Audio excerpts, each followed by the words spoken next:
Hello everyone, आप सबको मेरा नमस्ते and I hope all of you are doing well. आज मैं आप सबको वाल्मीकि रामायण के बाल कांड के 63वें सर्ग को पढ़कर सुनाने वाली हूँ।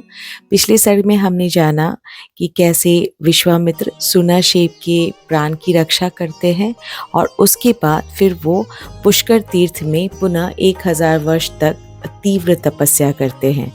आगे इस सर्ग में हम जानने वाले हैं कि विश्वामित्र को ऋषि एवं महर्षि पद की प्राप्ति होती है, मेनका द्वारा उनका तपोभंग तथा ब्रह्मर्षि पद की प्राप्ति के लिए उनकी घोर तपस्या।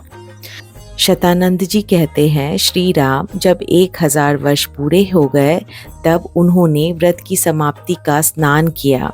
स्नान कर लेने पर महामुनि विश्वामित्र के पास संपूर्ण देवता उन्हें तपस्या का फल देने की इच्छा से आए। उस समय महातेजस्वी ब्रह्मा जी ने मधुर वाणी में कहा, मुने तुम्हारा कल्याण हो, अब तुम अपने द्वारा उपार्जित शुभ कर्मों के प्रभाव से ऋषि हो गए। उनसे ऐसा कहकर देवेश्वर ब्रह्मा जी पुनः स्वर्ग को चले गए। इधर महातेजस्वी विश्वामित्र पुनः बड़ी भारी तपस्या में लग गए। नरश्रेष्ठ तदंतर बहुत समय व्यतीत होने पर परम सुंदरी अप्सरा मेनका पुष्कर में आई और वहां स्नान की तैयारी करने लगी। महातेजस्वी कुशिक नंदन विश्वामित्र ने वहां उस मेनका को देखा। उसके रूप और लावण्य की कहीं कोई तुलना नहीं थी। जैसे बादल में बिजली चमकती हो, उसी प्रकार वह पुष्कर के जल में शोभा पा रही थी। उसे देखकर विश्वामित्र मुनि काम से अधीन हो गए और उससे इस प्रकार बोले, अप्सरा तेरा स्वागत है, तू मेरे इस आश्रम में निवास कर, तेरा भला हो, मैं काम से मोहित हो रहा हूँ, मुझ पर कृपा कर। उनके ऐसा कहने पर सुंदर कटी प्रदेश वाली मेनका वहाँ निवास करने लगी। इस प्रकार तपस्या का बहुत बड़ा विघ्न विश्वामित्र जी के पास स्वयं उपस्थित हो गया। रघुनंदन मेनका को विश्वामित्र जी के उस सौम्य आश्रम पर रहते हुए 10 वर्ष बड़े सुख से बीते।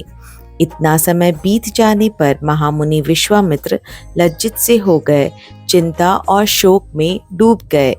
रघुनंदन मुनि के मन में रोष पूर्वक यह विचार उत्पन्न हुआ कि यह सब देवताओं की करतूत है। उन्होंने हमारी तपस्या का अपहरण करने के लिए यह महान प्रयास किया है। मैं कामजनित मोह से ऐसा आक्रांत हो गया कि मेरे 10 वर्ष एक दिन रात के समान बीत गए। यह मेरी तपस्या में बहुत बड़ा विघ्न उपस्थित हो गया। ऐसा विचार कर मुनिवर विश्वामित्र लंबी सांस खींचते हुए पश्चाताप से दुखित हो गए। उस समय मेनका अप्सरा भयभीत हो थर थर कांपती हुई हाथ जोड़कर उनके सामने खड़ी हो गई। उसकी ओर देखकर कुशिक नंदन विश्वामित्र ने मधुर वचनों के द्वारा उन्हें विदा किया और स्वयं वे उत्तर पर्वत हिमवान पर चले गए। वहां उन महायशस्वी मुनि ने निश्चयात्मक बुद्धि का आश्रय ले कामदेव को जीतने के लिए कौशिकी तट पर जाकर दुर्जय तपस्या आरंभ की। श्री राम वहां उत्तर पर्वत पर 1000 वर्षों तक घोर तपस्या में लगे हुए विश्वामित्र से देवताओं को बड़ा भय हुआ।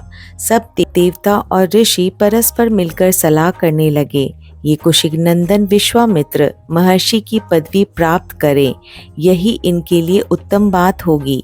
देवताओं की बात सुनकर सर्वलोक पितामह ब्रह्मा जी तपोधन विश्वामित्र जी के पास मधुरवाणी में बोले, महर्षि तुम्हारा स्वागत है। वत्स कौशिक, मैं तुम्हारी उग्र तपस्या से बहुत संतुष्ट हूँ और तुम्हें महत्ता एवं ऋषियों में श्रेष्ठता प्रदान करता हूँ। ब्रह्मा जी का यह वचन सुनकर तपोधन विश्वामित्र हाथ जोड़कर प्रणाम करके उनसे बोले, भगवान, यदि आपके द्वारा उपार्जित शुभ कर्मों के फल से मुझे आप ब्रह्मर्षि का अनुपम पद प्रदान कर सके तो मैं अपने को जितेंद्रिय समझूंगा। तब ब्रह्मा जी ने उनसे कहा, मुनि श्रेष्ठ, अभी तुम जितेंद्रिय नहीं हुए हो, इसके लिए प्रयत्न करो। ऐसा कहकर वे स्वर्गलोक को चले गए। देवताओं के चले जाने पर महामुनि विश्वामित्र ने घोर तपस्या आरंभ की। वे दोनों भुजाएं ऊपर उठाए बिना किसी आधार के खड़े होकर केवल वायु पीकर रहते हुए तप में संलग्न हो गए। गर्मी के दिनों में पंचाग्नि का सेवन करते, वर्षा काल में खुले आकाश के नीचे रहते और जाड़े के समय रात दिन पानी में खड़े रहते थे। इस प्रकार उस तपोधन ने 1000 वर्षों तक घोर तपस्या की। महामुनि विश्वामित्र के इस प्रकार तपस्या करते समय देवताओं और इंद्र के मन में बड़ा भारी संताप हुआ। समस्त मरुदगणों सहित इंद्र ने उस समय रंभा अप्सरा से ऐसी बात कही जो अपने लिए हितकर और विश्वामित्र के लिए अहितकर थी। इस प्रकार श्री वाल्मीकि निर्मित आश रामायण आदि काव्य के बालकांड में 63वां सर्ग पूरा हुआ। हेलो एवरीवन, आप सबको मेरा नमस्ते and I hope all of you are doing well. आज मैं आप सबको वाल्मीकि रामायण के बालकांड के 64वें सर्ग को पढ़कर सुनाने वाली हूँ।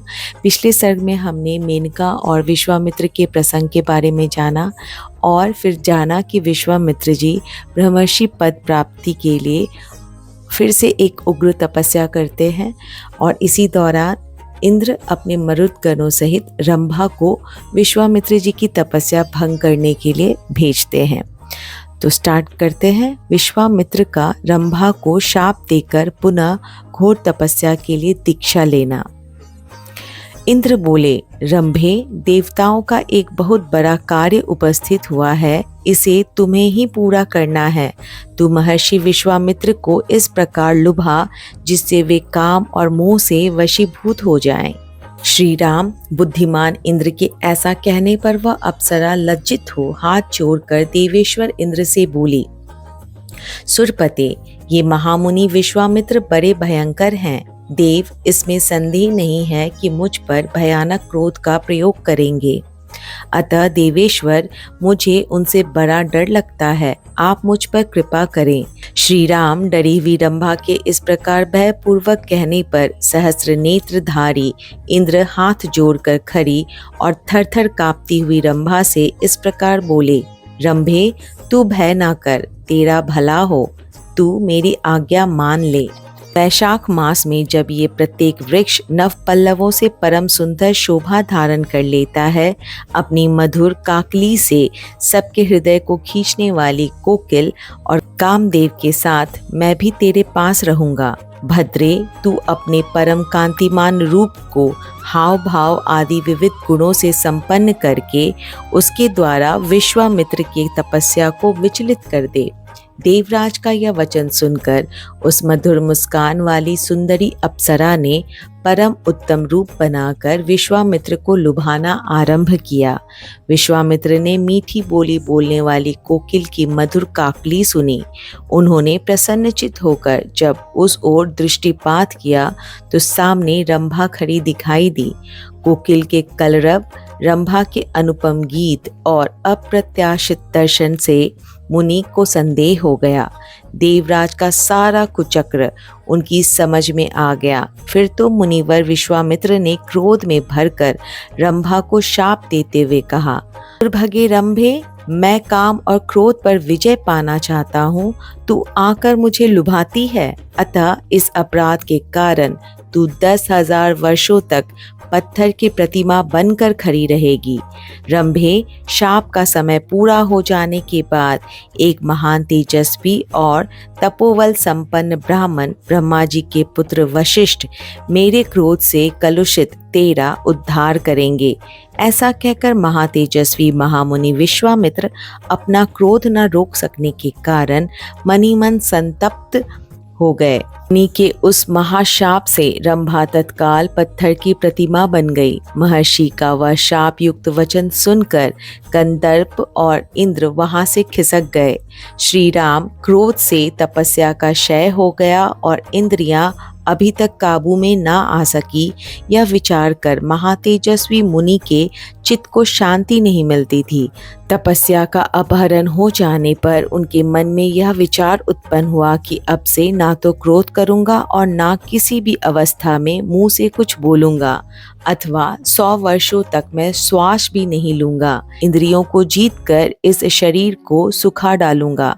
जब तक अपनी तपस्या से उपार्जित ब्राह्मणत्व मुझे प्राप्त ना होगा, तब तक चाहे अनंत वर्ष बीत जाएं, मैं बिना खाए पिए खड़ा रहूंगा और सांस तक ना लूंगा। तपस्या करते समय मेरे शरीर के अवयव कदापि नष्ट नहीं होंगे। रघुनंदन, ऐसा निश्चय करके मुनिवर विश्वामित्र ने पुनः 1000 वर्षों तक तपस्या करने के लिए दीक्षा ग्रहण की। उन्होंने जो प्रतिज्ञा की थी उसकी संसार में कहीं कोई तुलना नहीं है। इस प्रकार श्री वाल्मीकि निर्मित आश रामायण आदि काव्य के बाल कांड में 64वां सर्ग पूरा हुआ। जय श्री राम।